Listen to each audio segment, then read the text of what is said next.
নমস্কার বন্ধুরা, শ্রী রান্নাঘরে আমি সবাইকে স্বাগত জানাচ্ছি। আজ আমি বানাচ্ছি সম্পূর্ণ নিরামিষ পনিরের পোস্ত। এর জন্য আমি পনিরগুলো পিস পিস করে কেটে নিয়েছি।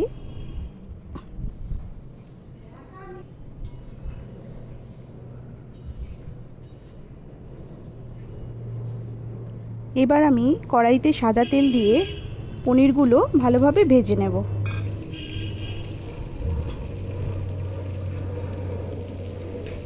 সামান্য একটু নুন ছড়িয়ে দিচ্ছি। নুন ছড়িয়ে পনিরগুলো আমি হালকাভাবে ভেজে নেব।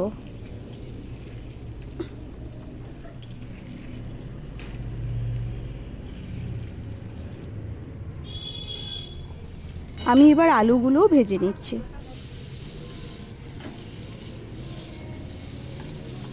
আমি এই পনির পোস্তে কোনো হলুদ দেব না। একইভাবে আমি একটু ক্যাপসিকামও ভেজে নিয়েছিলাম।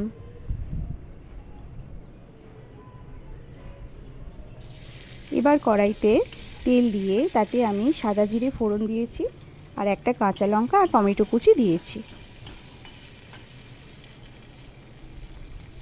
এবার দিয়ে দিলাম একটু কাশ্মীরি লঙ্কা গুঁড়ো।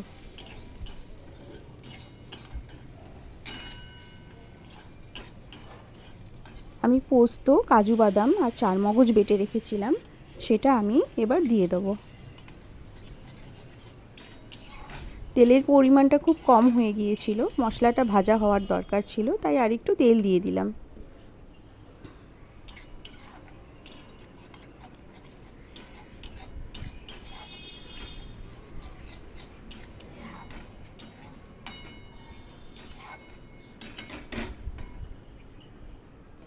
ঢাকা দিয়ে মশলাটা ভালোভাবে কষিয়ে নিচ্ছি।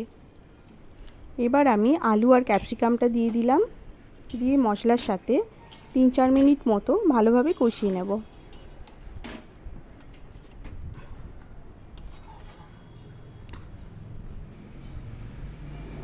ভালোভাবে কষানো হয়ে গিয়েছে, আলুও প্রায় সেদ্ধ হয়ে গিয়েছে। এবার আমি পনিরগুলো দিয়ে দিচ্ছি।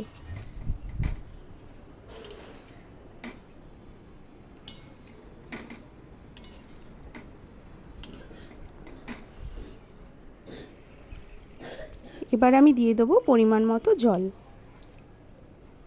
সামান্য পরিমাণে নুন লাগবে, তাই আমি নুন দিয়ে দিলাম, আর দিয়ে দিলাম সামান্য পরিমাণে চিনি। এবার ঢাকা দিয়ে আমি ভালোভাবে আলুটা সেদ্ধ করে নেব। ওপর থেকে গরম মশলা দিয়ে দিলাম।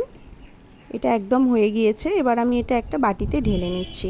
তো বন্ধুরা, রেসিপিটি কেমন লাগলো কমেন্ট করে জানাবেন। ভালো লাগলে প্লিজ চ্যানেলটি সাবস্ক্রাইব করবেন। Thank you.